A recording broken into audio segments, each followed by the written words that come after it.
Hello सर्व कोठाळकरांच्या आणि सकल मराठा बांधवाच्या वतीनं हार्दिक हार्दिक असं स्वागत।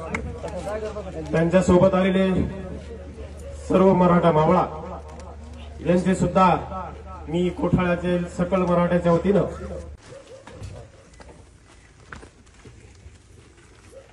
आज इथल्या थोरवीला चंदनाचा गंध आला, आज इथल्या थोरवीला चंदनाचा गंध आला।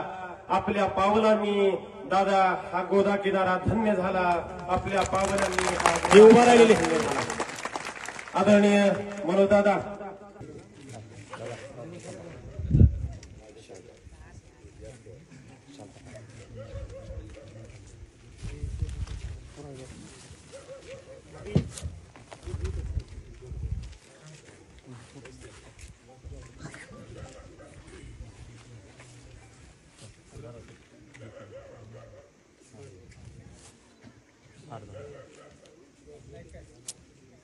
आदरणीय दादांचं सरपंच बाबाजी भालेकर हे स्वागत करत आहेत। जे उभा आहेत